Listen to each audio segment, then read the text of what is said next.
Assalamu alaikum. So today we are discussing, as we will continue our discussion on the agencies of socialization, and we looked at some agencies which were the family, the peer groups, and the mass media. Today we are going to look at religion, and then we are going to carry on from there. So religion is also, when we talk about learning the values and norms of society, religion also plays a very important role, and it teaches us important moral values. So what is morality? Morality is our sense of right and wrong and good and bad. So religion plays a very important role. So our moral values are then significantly impacted by our religious values. And so a classic example of this will be the Ten Commandments, the Jewish Ten Commandments, which talk about duty to God and duty to parents, and duty to make sure that we don't harm others, and the duty to make sure that we lead a pure and clean way of life.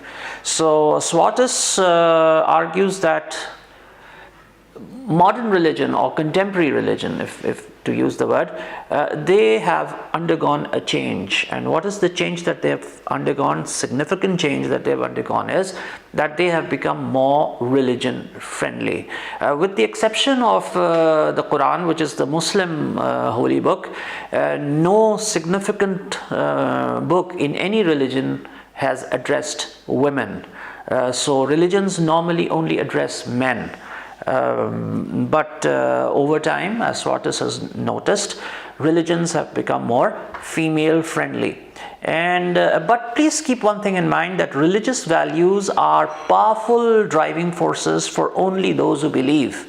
So 10 commandments will be a strong force for and a strong method of socialization for those who believe in the commandments. But those who don't, for them they are not going to value much. Of course, religion can be a source of harmony, but religion can also be a source of conflict. And throughout history, religion, it's not that religion is the only source, but religion is a major source of conflict. And these conflicts then arise at two levels. Okay, one there is going to be conflict, and then this conflict will also be on two levels. One level will be inter-religious conflict, where two religions will go to war with one another. A classic example of this will be the Crusades. The Crusades, which start in the year 1096, and they continue for about 200 years, and the pendulum of power shifts between Christians and the Muslims. But then it continues in other forms also. It goes on right up to the 15th century, and is manifested in the fall of Constantinople, or the conquest of Constantinople, which happened in 1453, and then with the fall of the final fall of Muslims in Spain, which happened in 1492. So yes, there is conflict between religions. So this is one level where conflict takes place in the name of religion. There's another level where conflict takes place in the name of religion, and that is not inter-religious conflict, that is intra-religious conflict, where different denominations within the same religion, different sects within the same religion will fight with one another.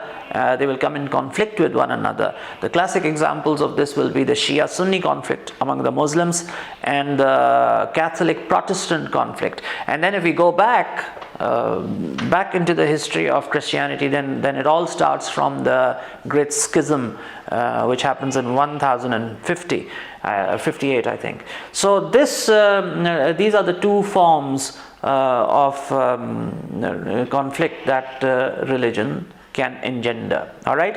So with this we come to the end of the agencies of socialization, and now let us look at another topic within the same chapter, which is related to roles, norms, and values. So very quickly, beliefs are things that people hold to be true. What are beliefs? Things that people hold to be true. They may be or may not be true, but what is important is that people hold them to be true.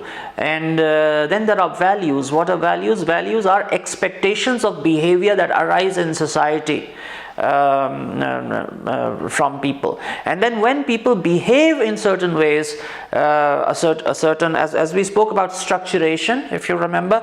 So when people behave in certain ways, certain norms of behavior develop, and then they become they are then reinforced, and then they become a pattern, and then a tradition and a culture develops. All right, let's move on. So we will talk about we will now talk about we have spoken about primary and secondary agencies of socialization. We will now quickly talk about culture. So culture, when we talk about culture, as I said, culture is the way we do things, and culture has two aspects. One is the material culture, and the other is the immaterial culture. The material culture, of course, is reflected in the artifacts, in things, and in the what are the modern artifacts? When we talk about artifacts, usually things that come to mind are the wheel from Mohenjo-daro, or the chariots or stuff like that, or the utensils that people made of clay. But there are modern artifacts as well. Cars are artifacts. Mobile phones are artifacts. Books are artifacts. So let's say 10,000 years from now, when we are dead and gone, and our culture has also gone deep within the ground, people excavating us will probably discover that we used cameras, we used mobile phones, and those were the artifacts of our age. So artifacts are the physical things that become representative of culture.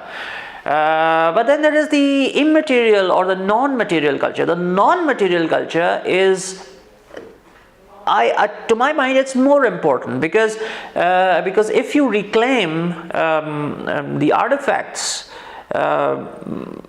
unless and until the ideas behind those artifacts are available. So what are non-material culture? Non-material culture involves two things: beliefs and knowledge of people.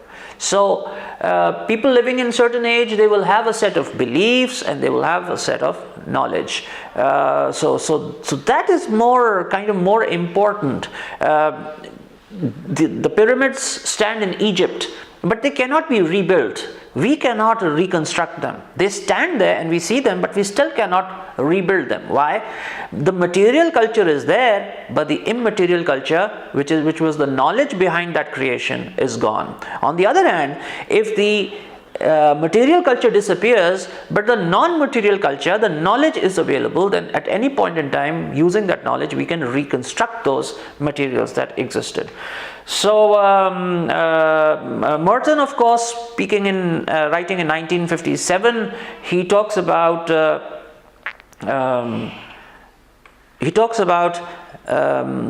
manifest functions and latent functions. So when there are things and when there are objects, every object has a latent function and every object has a manifest function. What is manifest? Manifest is visible, what you can see. Latent is hidden. So let's say a camera, or let's say a mobile phone. It has a manifest function. It has a function that it is supposed to perform in real, tangible, physical terms. And then it also has what can be called a latent function, the hidden function. So what is the manifest function of a mobile phone? To help us communicate with others, to help us make contact with others.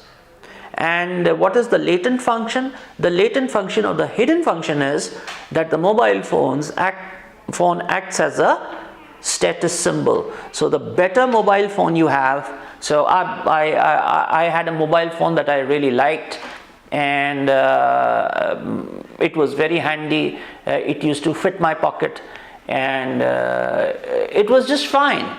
And when I was promoted, when I became the head teacher, people came to congratulate me, and while congratulating, they said, "Sir, the time has come for you to change your phone." So I did not notice my phone, but everyone else was noticing it, and everyone else believed that I should not use that phone because maybe it was good. Its manifest function was good, but its latent function as a status symbol was not very appealing. So, these are some aspects of, and that then brings us to the idea of the social construction of reality. Okay, reality is constructed in our minds, and this is more like the interpretivist and the interactionist way of thinking that we spoke about. It is created through a process of interaction over a long period of time. All right, so that is about it, and now we are going to move on to the idea of power. So whenever we talk about power, the idea of power comes from the theories of Max Weber. So what is power? Okay. Power has been defined in different ways, but one aspect of power is its ability to effect change, its ability to bring about change. So, but is power always about bringing change? So, Luke then talks about power as being the ability to stop change. So sometimes people are powerful because they can bring about change. At other times, people are powerful because they are able to maintain the status quo. And this definition may be very appealing to the Marxists, because they talk about the status quo and they don't like the status quo. However, Weber spoke about two types of power. He speaks about coercive power and consensual power. So coercive power is power where you can force someone to obey you. That's the first form of power, where you can force somebody to obey you. And how can you do that? You can do that by, in most instances, through the threat of punishment. Then there's another power. That power is consensual, where people agree to obey. They agree to obey because they believe that obeying is the right thing to do. So in consensual power, that is the thing. So when you are able to wield consensual power, where people are ready to obey you because they think it is right to obey you, then what you have is called authority. So authority is legitimate power. Authority comes from legitimate power, and this authority can further then be divided into three types. The first is charismatic authority or charismatic power. So what happens in charismatic power? In charismatic power, you obey someone because you have trust in him. His personality is one that inspires trust. So it's more personality oriented power, charisma.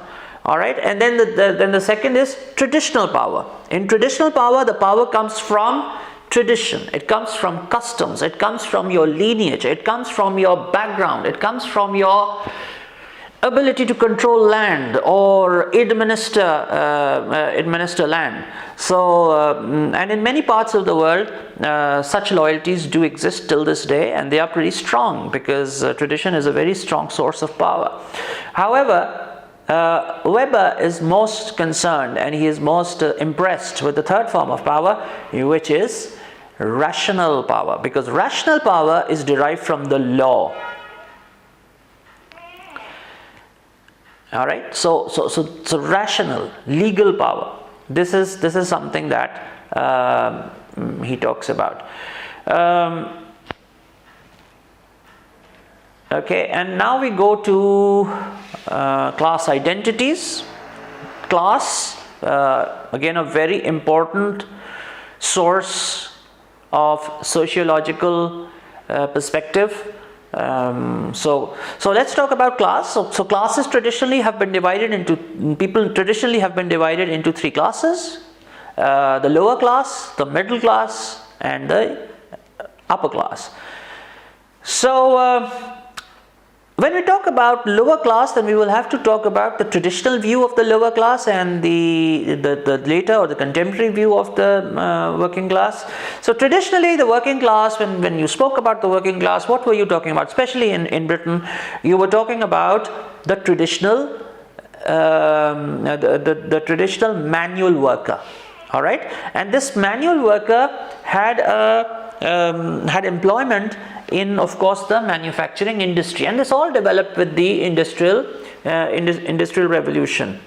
So people here then identified themselves as a class on the basis of their occupation.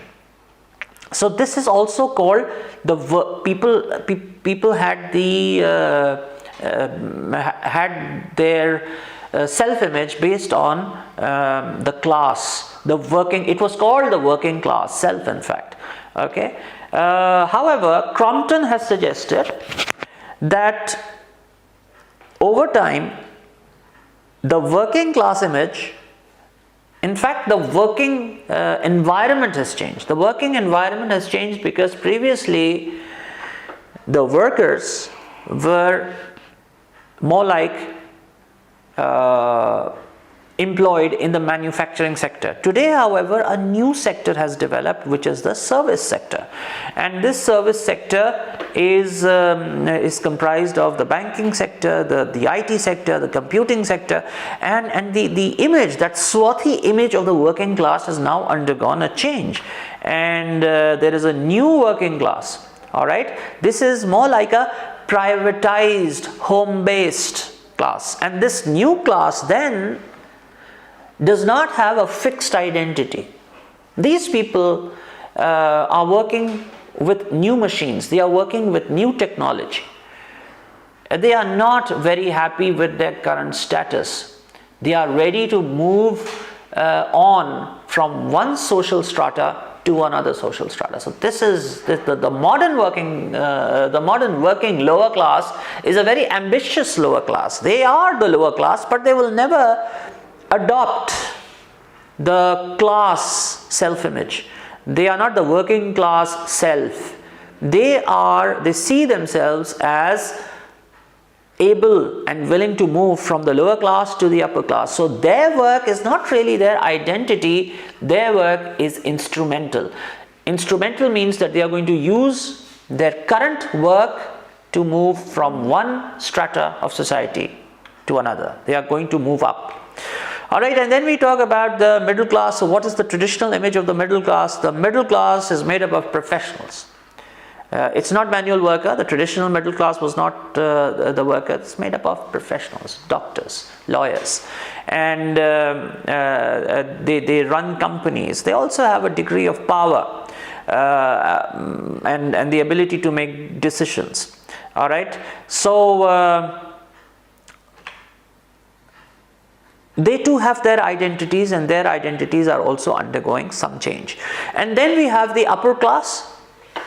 When we talk about the upper class, we're talking about the traditional, again we will talk about the traditional upper class. So the traditional upper class was the aristocracy. So what is the aristocracy?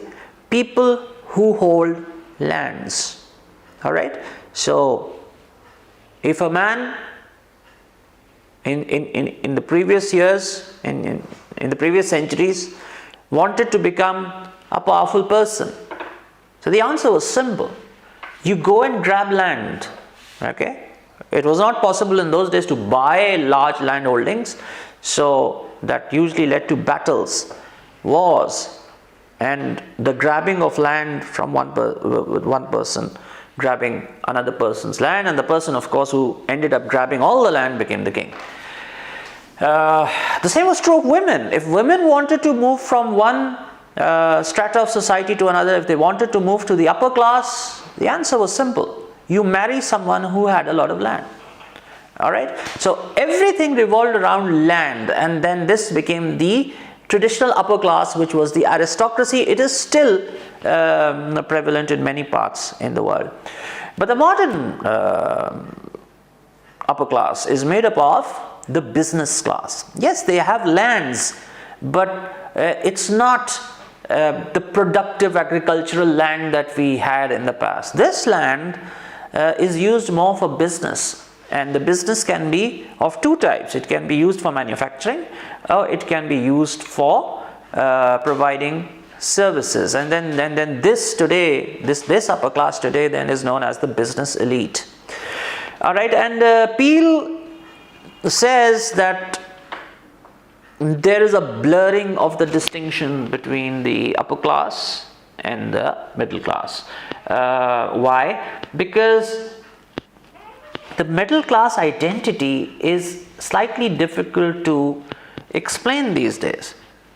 If the working class are not willing to see themselves as the working class, if they are not willing to use it as a permanent fixed class identity, if they are willing to use work as something which is purely instrumental, then think about the middle class. The middle class come above the working class. So the middle class also define themselves in various ways. They look at themselves in various ways.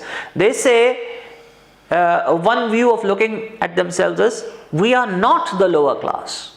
Okay, so they have some identities are we are not the lower class. So there's a very strong break. Rather than saying I'm this, you're saying I'm not this. So you're breaking from the lower class. You're trying to establish that you have an identity independent of the class lower than you. The second is, yes, I am not the lower class, but the second identity is I am above the lower class. So the first is I am not the lower class, the second is I am above the lower class. Okay.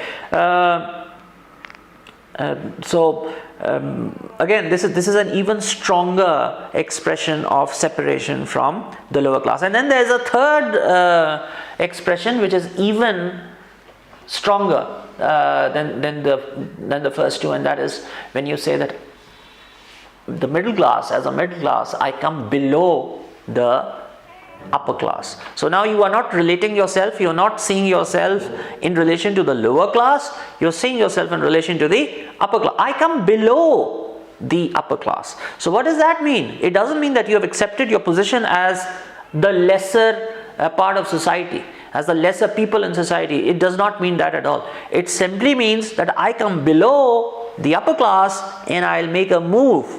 I have, so to speak, the upper class in my gun sights, and I'm going to try to move to the upper class. So these are some of the things that we talk about. And then, of course, we come to the crisis. And the crisis, where does the crisis come? The crisis comes in another important angle from which we approach sociological problems, and that is related to gender. So now we are talking about gender. So in gender, when we talk about crisis, we're talking about mainly male identities. Okay, feminine identities may undergo crises, but the main crisis that is faced is the male identity crisis. And the male identity crisis has engendered two particular forms of exaggerated masculinity. As men try to reassert their traditional role, and they are trying to find ways of how to reassert, crisis emerges. But as a result of this crisis, two different types of male reactions have been noticed, and these are number one is retributive masculinity. Retributive would mean here, retributive normally means punishing, but here not in the sense of punishing. But retributive would mean that males want to reclaim their traditional roles. Okay? They consider those who are unable to perform these roles emasculated. So what do these males do? How do they reassert? They show a high level of aggression. And there is they resort to binge drinking and womanizing. All right.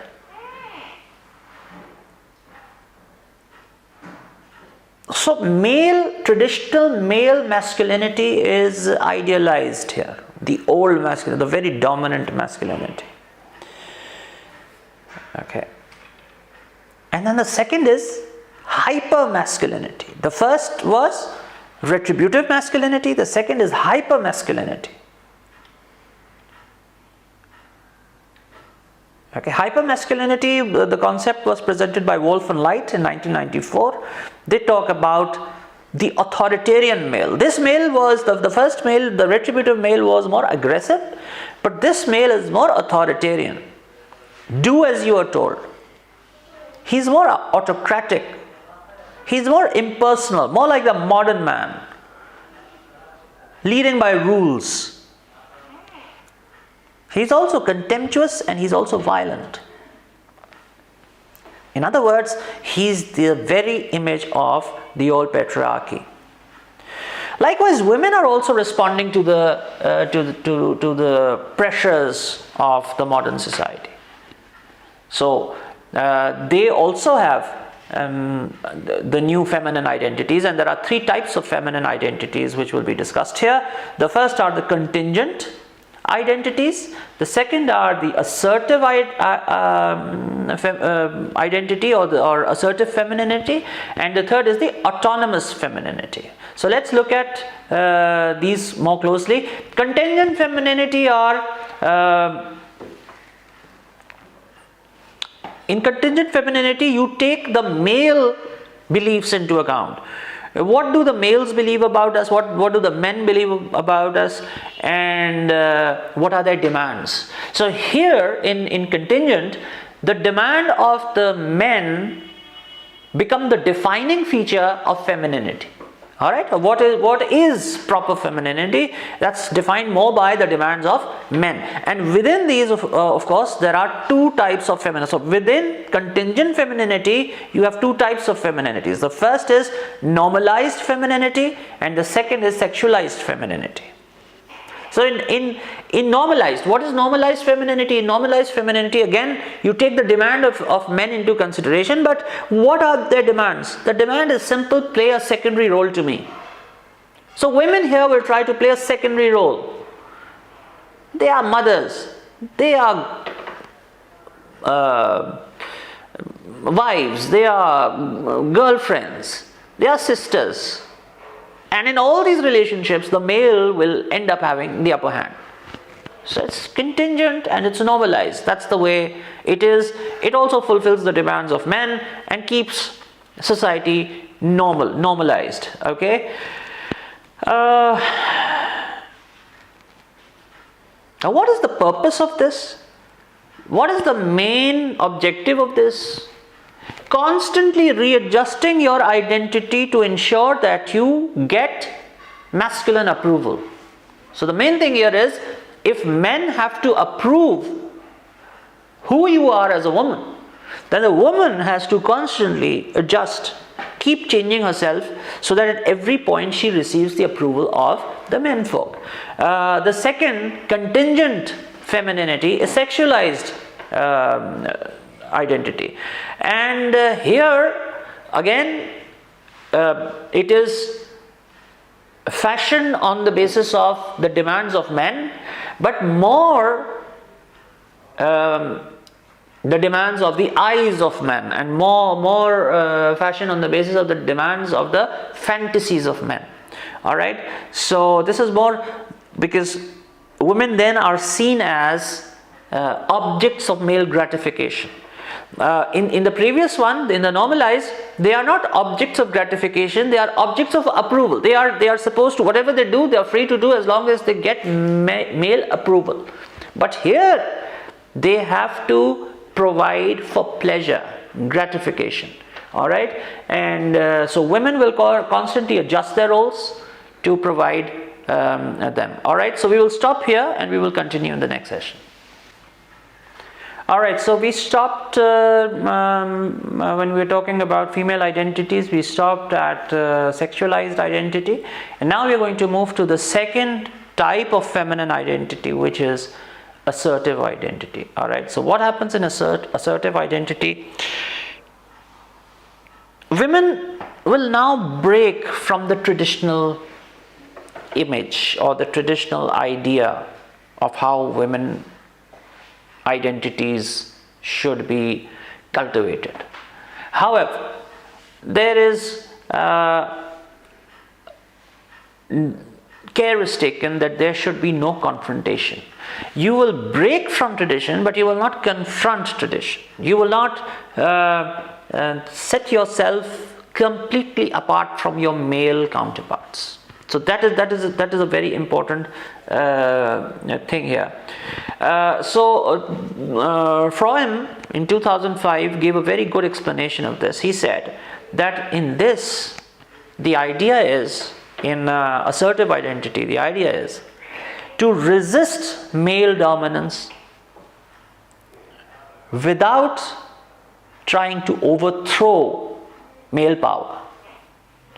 All right, so you're not here to overthrow the male domination, but you are here to resist its abuse. So that leads us to the different types of assertive identities. So assertive identities also are of three types. Okay, the previous identity that we saw, contingent femininity, that was of two types, normalized and sexualized. This, which is the assertive identity, this is of three types. The first is the girl power identity, the second is the modernized femininity, and the third is the aging femininity. All right, so let's now look at what girl power means here. So girl power means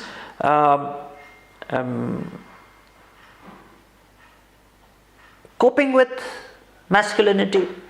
Okay, and how do you cope with masculinity? You cope by suggesting the sex as fun approach.